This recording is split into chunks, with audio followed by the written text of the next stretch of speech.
My son took out a $200,000 loan using my identity to fund his wife's expensive taste for designer handbags, jewelry, and travel. I'm a retired man with a small pension, and discovering the forged signature and the betrayal broke my heart. Now they regret it, begging for my forgiveness. But it's too late to undo what I've set in motion. The number $200,000 was staring back at me from the bank statement, yet I'd never seen this loan before. My reading glasses slipped down my nose as I squinted at the document, hoping the morning light in my small kitchen was playing tricks on me. The envelope from First National Bank was official. Everything looked legitimate: my name, my address, even what looked like my signature. But I hadn't signed anything. My hands trembled as I called customer service. The loan had started just 2 weeks ago, and monthly payments of over $1,000 were already overdue. "I'm calling about a loan that appears on my account, Robert Anderson," I said. The representative, Jennifer, confirmed it. The personal loan for $200,000 was approved on March 1st. "I never applied for this loan." She paused. "Sir, the application was submitted online with your social security number and digital signature verification. The funds were deposited into your checking account on March 2nd. "That's impossible. I never received any deposit." "Ah, I see. The funds were transferred to a joint account holder the same day, Brian Anderson." My son's name hit me hard. Brian was an authorized user on my account, a safeguard I set up after his mother died, only for emergencies. The entire loan amount was moved to his personal account within hours. My mind went dry. Fraudulent activity. My own son had stolen from me, forged my signature, and saddled me with a massive debt I could never repay on my small pension. I hung up, my hand shaking. The realization, a mixture of heartbreak and rage, burned in my chest. 37 years of support, and this was his repayment. I stood up, feeling unsteady. My world had shattered. The 27-minute drive to Brian's expensive house felt like an eternity. His house in the Monito Park neighborhood was immaculate, complete with a new BMW and a Mercedes SUV. I parked on the street and walked up, the loan document folded in my pocket. "Dad, what are you doing here?" "You should have called first," Brian said, opening the door. I walked straight past him into the living room. Hardwood floors, leather furniture, expensive art. "We need to talk." I pulled out the bank statement. $200,000, Brian. A loan I never applied for, with a signature that looks remarkably like mine. The bank confirmed the funds went directly to your account within hours. His face went pale. "Dad, I don't know what that is. Banks make errors all the time." "Stop lying to me," I said, my voice hardening. "I spoke to customer service. You forged my signature and stole $200,000. He completely collapsed. "Dad, you have to understand. Emily has expectations. She's used to a certain lifestyle, and I couldn't disappoint her. I knew you'd want to help if you could." "Help? This isn't help, Brian. This is theft. This is destroying your father's financial security." "Brian, what's all the shouting about?" Emily appeared at the top of the stairs, making a grand entrance. She was in designer workout clothes and expensive jewelry. "Oh, Robert, you're here." She joined Brian, slipping her arm through his. "Honestly, you're making such a fuss over nothing. You're going to die soon anyway. Why do you need that money?" Her words hit me like a physical blow. She casually dismissed my remaining years as worthless, seeing me only as an obstacle. Brian didn't defend me, didn't look ashamed. Something cold settled in my chest, replacing the anger. "You're right, Emily," I said, my voice calm. "I probably don't have many years left." Brian took confidence from his wife's cruelty. "Dad, you need to understand something here. You raised me to expect support from family. Parents sacrifice for their children, not the other way around. That's just natural order. I remembered the $15,000 I'd scraped together for their wedding and the $35,000 down payment on this house. All money that came from my life savings. And honestly, Dad, you should be grateful we're giving you this opportunity. You're living so simply anyway. What do you need money for? Emily and I, we have appearances to maintain, social obligations. He was painting his crime as generosity, his theft as kindness. The truth is, Dad, you owe me this. After all those years of telling me I was special, that I deserved the best, here's your chance to prove it. Emily smiled, her expression sharp as glass. Besides, Robert, at your age, what's money compared to knowing you helped your son succeed? You can't take it with you. They were openly waiting for me to die, planning around it. They had stolen my emergency fund, my security, and my dignity. So what's it going to be, Dad? Are you going to support your family, or are you going to be selfish about money you don't even need? I looked at them both, standing in their beautiful house, their life built on my destruction. Something cold and final settled deep in my chest. Monday morning, 3 urgent envelopes from First National Bank arrived. Default notice, collection procedures, foreclosure warning. The payment was impossible for me. I went to the bank. The branch manager, Margaret Wells, confirmed the grim reality. The loan was properly executed with your signature as co-signer. You're responsible for the entire balance. She confirmed their signature verification system, found no fault. I called Brian one last time. Brian, listen to me carefully. If you don't start making payments, I'm going to lose my home. I'll be living on the street. Well, maybe you should have thought about that before you got so upset about family helping family. He hung up. I sat in my apartment. Conventional avenues were closed. But I had 40 years of banking experience, knowledge of systems and fraud. I pulled out a legal pad and began writing down everything I knew about my son's life, his wife's habits, their vulnerabilities. I called former colleagues. I learned that Brian had attempted to get loans at 3 other banks, and handwriting analysis had flagged his signature as suspicious. This wasn't a one-time mistake. It was systematic fraud. I met with Tom Rodriguez, a fraud investigator. He showed me credit reports detailing applications at 4 different banks over 18 months, with the amounts escalating. A clear pattern leading up to the $200,000 score. Brian hadn't just stolen from me. He'd attempted to steal $300,000 using my identity as his key. I noticed a co-applicant named Marcus Webb on some documents. Another former colleague, Elizabeth Dunn, confirmed Emily Anderson has been very busy at several banks around town. I began surveillance. I watched Emily spend the stolen money. I watched her buy Marcus Webb a $2,147 Tag Heuer watch at Nordstrom.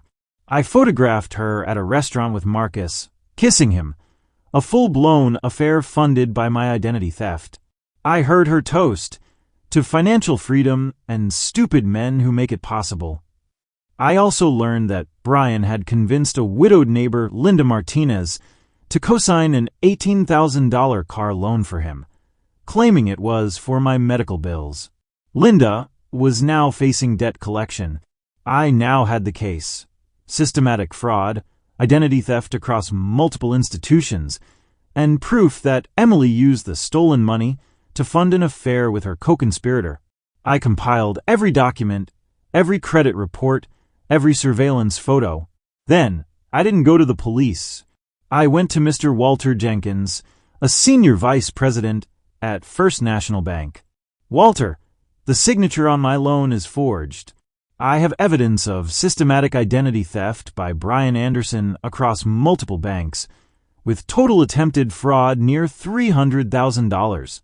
I also have evidence that Brian defrauded multiple co-signers, including an elderly widow, and that Emily is using the stolen funds to finance an affair with a co-conspirator on other fraudulent loan documents. I formally contested the loan as fraud and handed over all my evidence. I told him I wouldn't pay the loan. I expected the bank to initiate a criminal investigation to recover its money immediately. By activating the full weight of the banking system, I secured my own safety and triggered the inevitable destruction of Brian and Emily's world. Financial collapse. The bank immediately accelerated the loan, demanding the full $200,000, and alerted other banks about the fraud. Their house mortgage was instantly called due. Criminal charges. The bank filed a police report against Brian for felony fraud and identity theft. Total ruin. I ensured the evidence of Emily's affair and the full scale of Brian's theft were delivered to key figures, guaranteeing complete social and marital collapse. Brian and Emily are now begging for forgiveness. Their beautiful, stolen life collapsing into foreclosure and criminal prosecution. But it's too late to undo what I, the useless pensioner, have done. I was once the man who wrote those bank notices. I knew the cold, hard math. Monthly payments of over $1,084 on my $1,200 pension meant certain ruin. At 9:30 a.m., I walked the 6 blocks to First National Bank, the place where I had worked for most of my adult life. The branch manager, Margaret Wells, met me in her office.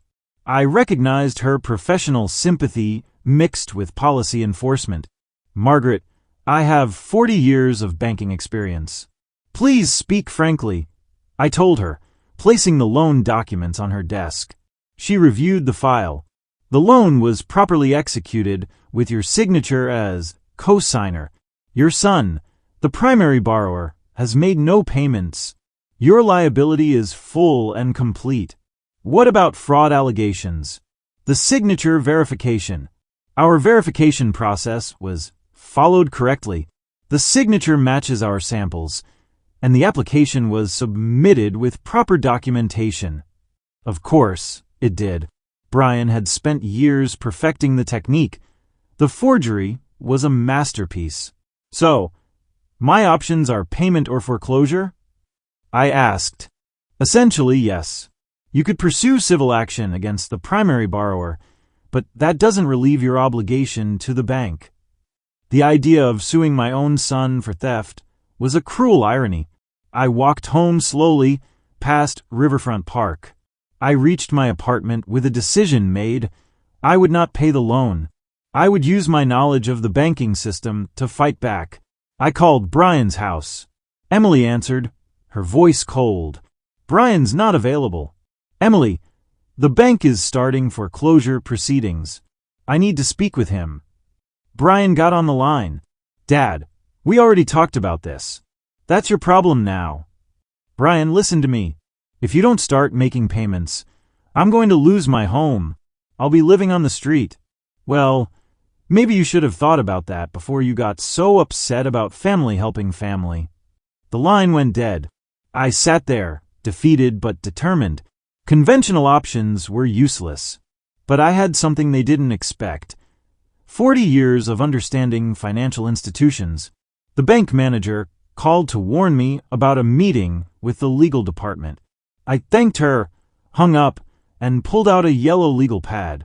I wasn't writing payment plans. I was writing down everything I knew about my son's life, his vulnerabilities, and how the system worked. I started networking. Elizabeth Dunn, a former colleague, met me for coffee. I showed her Brian's loan application. "Robert, I have to tell you something. Your son has applied here at Commerce Bank several times in the past year. We declined them because our handwriting analysis flagged some concerns about signature authenticity. This was more than one desperate act. It was systematic fraud." By 3 p.m., I was at Inland Empire Credit Union talking to Tom Rodriguez, a fraud investigator. Tom's face grew grim as he reviewed my documents. "Robert, what I'm seeing here fits a pattern across multiple institutions. These credit reports show applications at 4 different banks over the past 18 months. My pen flew across the legal pad. The amounts escalated, leading to the $200,000 score. What's the total exposure? I asked. Including the loan you're liable for, nearly $300,000 in applications. Tom calculated. He's built an entire criminal enterprise around stealing your identity. Tom printed the credit reports for me. These documents show systematic identity theft spanning over a year. I drove home with a manila folder full of evidence. As I organized it, I noticed a co-applicant on several denied applications. Marcus Webb. His signature looked remarkably similar to Emily's handwriting. Then my phone rang. Elizabeth Dunn. You need to know something about your daughter-in-law. Emily Anderson has been very busy at several banks around town. Friday morning at 11, I'd parked near Brian's house with my old digital camera and a thermos. I was back in investigator mode. Emily emerged, driving the Mercedes. Nordstrom. I watched her examine expensive men's watches. She selected a Tag Heuer watch, $147, nearly twice my monthly income. A casual gift for someone who wasn't her husband. I photographed the purchase. Jape's Italian restaurant.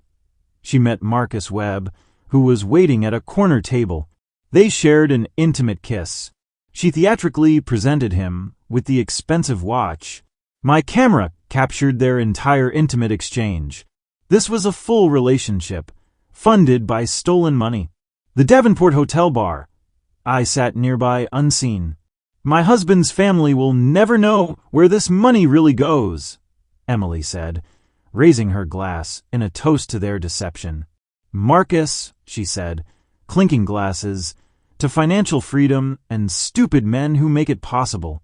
I drove home with the final piece of evidence. Banking fraud across multiple institutions, identity theft spanning 18 months, and Brian's wife using the stolen money to fund an elaborate affair. Brian and Emily believed they had won, but I had built the comprehensive case that would destroy them both. Monday morning, I spread every piece of evidence on my kitchen table. I called Linda Martinez, Brian's neighbor, a widow living on Social Security. Her voice was tight with stress. Linda, I'm fine, but I need to ask you something important. Have you had any financial dealings with Brian recently? The silence confirmed my fears. We met at a cafe. I showed her the loan documents. He told me you were sick and needed help, but were too proud to ask directly, Linda confessed, clutching her purse. Said if I co-signed a car loan for him, he'd use the money to pay your medical bills. How much, Linda? $18,000. The car was repossessed last month, and now they're saying I owe the full balance. I trusted him because he was your son. I now had a network of victims. Brian had weaponized my name and my supposed illness to steal from his elderly neighbor. The evidence was complete. We spent an hour comparing stories. The same manipulation tactics, the same false emergencies, the same exploitation of trust. Linda gave me 3 more names. By Tuesday afternoon, I was sitting in the law office of Patricia Stone, an expert fraud prosecutor.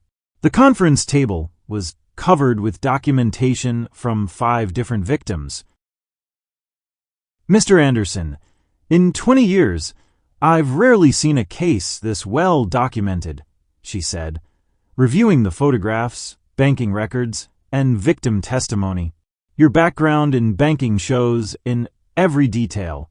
What are our options? I asked.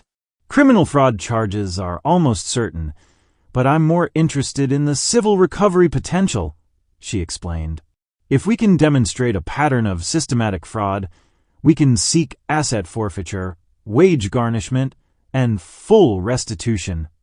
This meant Brian's house, Emily's jewelry, and Marcus's expensive gifts could all be seized and sold to compensate victims. The key is coordination, Patricia continued.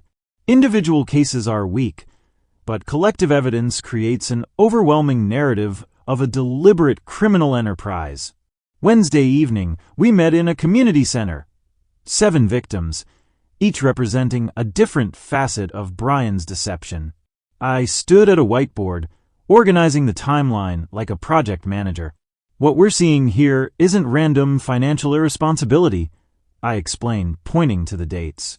This is a calculated criminal enterprise spanning 3 years and targeting specific demographics: elderly neighbors, family friends, and professional contacts who trusted the Anderson family name. Mrs. Patterson, an 80-year-old church member, shared her story. He told me his father was dying and needed experimental treatment, said the family was too proud to ask for charity.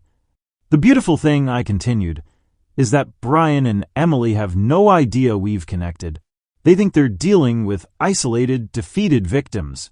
Instead, they're facing a coordinated coalition with comprehensive evidence and legal representation. Patricia nodded. With this documentation, we're looking at federal wire fraud charges, identity theft, elder abuse, and potentially RICO violations if we can demonstrate an organized criminal enterprise. The room's energy shifted instantly. These weren't victims anymore. They were witnesses in a major criminal case. Wednesday afternoon at 2 o'clock, my phone rang. Brian's voice, tight with panic, demanded, "Dad, we need to talk right now. You're making a big mistake with these people you've been calling. It stops today." He had no idea how much his threats had already backfired. "I'll meet you at Romano's in an hour," I said calmly. He was already seated when I arrived, projecting false confidence. "You think you're so smart, gathering these people against me," he started before I could sit. "You have no idea what you're playing with here." "I'm not gathering anyone, Brian," I replied. "I'm simply sharing information with people who ask questions about their own financial situations." "You mean lies?" "Bank records aren't stories, son. Credit reports aren't lies. Signature analysis isn't subject to interpretation." The mention of signature analysis wiped the forced confidence from his face. He'd severely underestimated my connections. Emily appeared, sliding into the chair next to Brian. "Robert," she said, her voice perfectly pitched for sincerity, "I'm so glad we can finally talk this through like family. Surely we can work something out over money." "Emily's right, Dad. We've all made mistakes here," Brian said, attempting sincerity. "What if we could reduce your debt by half? Would that help everyone move forward?" "That's very interesting," I replied, checking my watch. "But I'm afraid that ship has sailed. There are complications you're not aware of." "What kind of complications?" Emily asked, a flicker of genuine concern in her voice. "The kind that require legal expertise to resolve properly. I'm sure you'll understand soon enough." Brian's mask slipped completely. "You can't be serious about pressing charges. I am your son." "Yes," I said quietly. "You are. And that makes what you've done even more unforgivable." "I think there's something you both need to see," I said, reaching for my phone, "about how that loan money is really being spent." Brian confidently leaned forward, but Emily's eyes tightened slightly. I displayed the first photograph, Emily and Marcus at the restaurant, his hand caressing her face. Brian's face went completely white. "Emily, what is this? Who is that man?" I swiped through the images, Emily fastening the $2,847 watch on Marcus's wrist, her wedding ring visible as she touched him. "This is where your loan went, Brian. Champagne at $40 a glass while I'm facing foreclosure." Emily's shock lasted 3 seconds before her survival instincts kicked in. "Robert, this is pathetic. These are obviously fake photos. Anyone can doctor images these days." "But Emily, that's your watch," Brian stammered, his breathing shallow. "Honey, don't you see what's happening here?" Emily's voice broke with theatrical emotion. "Your father is desperate. He's fabricated these images because he can't accept responsibility for his own financial situation." "The man's name is Marcus Webb," I stated calmly. "The same Marcus Webb whose signature appears on several loan applications with forged information. Your wife has been running a systematic fraud operation while maintaining an expensive affair. Stop it, Brian yelled, anguish cracking his voice. Just stop making things up about Emily. She's the only person who stood by me through all this. I saw the devastating truth. Brian was choosing to believe the comfortable lie because the alternative meant confronting his own complete failure. Emily smiled with cold satisfaction. I think this conversation is over, she said softly. Robert, we'll pray for your recovery. You're right, Emily, I said, standing up. This conversation is definitely over. Thursday morning at 9 o'clock sharp, I sat across from Patricia Stone. I'd spent the sleepless night meticulously organizing the 3 manila folders. Robert, this documentation is extraordinary, Patricia said, reviewing the final evidence. We can file criminal charges for fraud, identity theft, and financial exploitation of the elderly. What about asset recovery?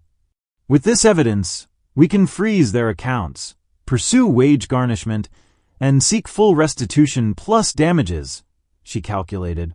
We're looking at potential recovery of $400,000, enough to compensate every victim and send a clear message. How quickly can we move? I asked. Criminal charges this afternoon. Civil suit by tomorrow morning. Patricia smiled. With the coalition of victims, this is now a major prosecution case. The time for mercy was gone. The reckoning had arrived. They picked the wrong person to defraud. By noon, criminal fraud charges were officially filed with the Spokane County District Attorney's Office. Multiple counts of identity theft, financial fraud, and elder abuse. The legal machine was running, and Brian would soon realize that legal consequences were far more serious than family disappointment. Criminal charges were only the beginning. From the courthouse, I drove to Emily's marketing firm and handed a sealed envelope to the Human Resources Director. It contained the surveillance photographs and a professional summary explaining how she had used fraudulently obtained funds to maintain an extramarital affair. Companies take ethics violations seriously. Next, I visited the local print shop. I had prepared 27 envelopes, each containing copies of the restaurant photographs and a brief explanation of the circumstances. The recipients included Emily's parents, her sister, her college friends, and prominent members of her social circle. Emily had attacked my dignity. I was simply returning the favor with factual documentation of her choices. My final stop was Brian's apartment complex. I left an envelope with the building manager.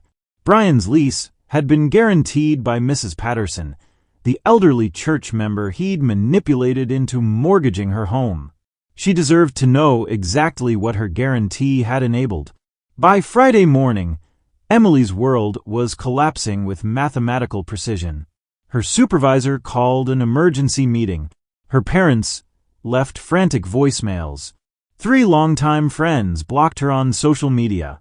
Brian's panicked call came at 10:30 a.m. Dad, what have you done? The police want to question me about fraud charges. Emily's been suspended from work. People are saying terrible things about us. I've done exactly what any fraud victim should do. Seek justice through proper legal channels. You're destroying our lives over money. No, Brian. You destroyed your lives when you chose to steal from your father and 7 other people. I'm simply ensuring appropriate consequences. Emily called an hour later, her voice cracking with desperation. Robert, please, you have to stop this. I'm going to lose my job. My family thinks I'm some kind of criminal. This is destroying everything I've worked for. You should have considered those consequences before you decided to fund your affair with stolen money. What do you want? What will it take to make you stop? She cried. I considered her question.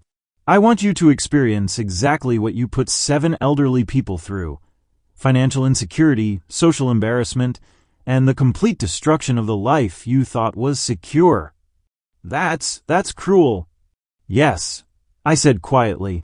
It is. Saturday morning brought the quiet satisfaction of reading the local paper. Local banking executive leads major fraud investigation. The headline read. Brian's call shattered the peace. Dad, Emily left me. His voice was genuinely broken. Everything's falling apart. I need your help. I'm not surprised. The consequences of fraud tend to compound rapidly. She admitted everything when she left. About Marcus, about the money, about all of it.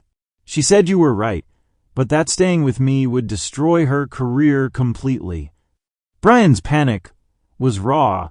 The police questioned me yesterday. My lawyer says I could face 5 years in prison. My accounts are frozen. I can't pay rent. Please, Dad. There has to be something we can do. He showed up at my apartment 45 minutes later, looking utterly defeated. He sat on my couch, the same couch he'd once dismissed. Dad, I need you to understand. Emily wasn't just having an affair. She was planning this whole thing. She used me to get access to your information. I was just as much a victim as you were. Still deflecting. Brian, you forged my signature. You stole money from 7 elderly people.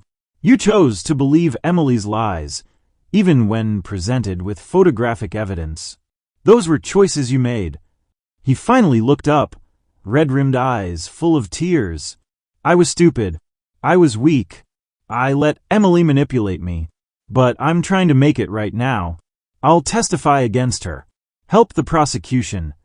The prosecution already has everything they need, I replied. Your cooperation wouldn't change the charges against you. Then what can I do? What will it take for you to forgive me? You can face the consequences of your choices like an adult, Brian. You can stop looking for someone else to blame or rescue you. You can accept that actions have results, and yours have destroyed everything you claim to value. I walked to the door and opened it. But Dad, the conversation is over. The family relationship is over. The only thing left now is letting the legal system finish what you started. I love you, Dad, despite everything. Love without respect, loyalty, or honesty isn't love, Brian. It's just words people use when they want something. Friday morning, April 12th. I stood on the steps of the Spokane County Courthouse with Patricia Stone. I've been ready since March 15th, I told her. Today we simply collect what the system owes us. Inside, the coalition of victims had assembled. Brian sat alone at the defendant's table, looking diminished. Mr. Anderson, you have been charged with multiple counts of identity theft, bank fraud, and financial exploitation of elderly victims. How do you plead? Judge Harrison asked. Guilty, Your Honor. Brian's voice was devoid of any attempt at manipulation.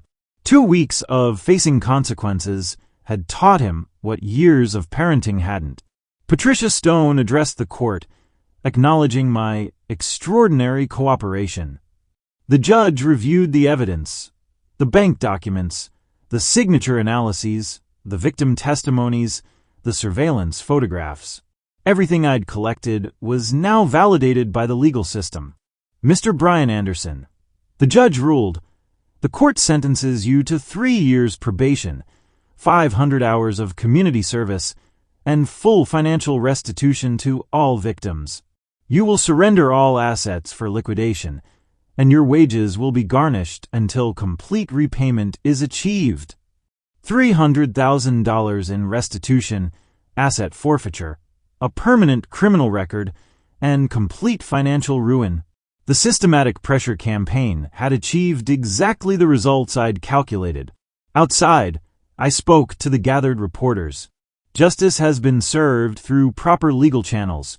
The system works when citizens use it professionally and systematically. I hope this case demonstrates that financial fraud, even within families, carries serious consequences. Linda Martinez approached me, tearful. Robert, I can never thank you enough. The system exists to protect people like us, Linda, I replied. We simply had to use it correctly. Driving home alone, I reflected on the 2 months. I was no longer a victim, but a man who had used decades of professional knowledge to defend his honor and secure justice for others. The quiet satisfaction was profound. I'd entered this crisis as a victim, elderly, financially vulnerable, and deeply betrayed by the son I had raised and supported. I was leaving it as something else entirely. A successful prosecutor who demonstrated that systematic thinking could triumph over emotional manipulation and that professional methodology could defeat personal betrayal. The evening news will lead with our story. Retired banker leads coalition to justice in major fraud case. The headline pleases me not for personal recognition, but for the validation it represents. The banking principles I'd applied throughout my career could solve even the most personal problems when applied with sufficient rigor and determination. Brian will spend the next several years rebuilding his life from nothing, forced to support himself without stealing from others or depending on manipulative relationships. He got probation, community service, and full restitution, a sentence that ensures accountability and financial pain without complete erasure. Emily escaped legal consequences by abandoning Brian, but she lost her career, her social standing, and any claim to respectability. Marcus could support her financially, but he couldn't restore the reputation she'd destroyed. She, too, is starting over with a compromised future. As for me, I sat in my modest apartment that evening, reading correspondence from other fraud victims who'd heard about our case and wanted advice on organizing their own coalitions. The system hadn't only delivered justice, it had demonstrated a replicable methodology for other victims to follow. My phone rang one final time. It was Patricia Stone, calling with news about asset liquidation schedules and payment distributions. It was a professional conversation about professional results achieved through professional methods. Trust once broken cannot be repaired, but justice, when investigated scientifically and professionally, can always be achieved. The system had worked exactly as designed. The transformation over the past 8 weeks was complete. I was no longer defined by my grief or my fear of financial ruin. I was defined by my resolve. My professional life had given me the tools to navigate my personal crisis. I found a quiet satisfaction knowing that the money stolen from myself and 7 other vulnerable people would be returned. The principle of restitution mattered more than the punitive sentence. I was left with a clarity that the cost of betrayal was immense, but the price of justice, when fought with precision, was attainable. If you like this story, please like this video, subscribe to the channel, and share your impressions of this story in the comments. To listen to the next story, click on the box on the right.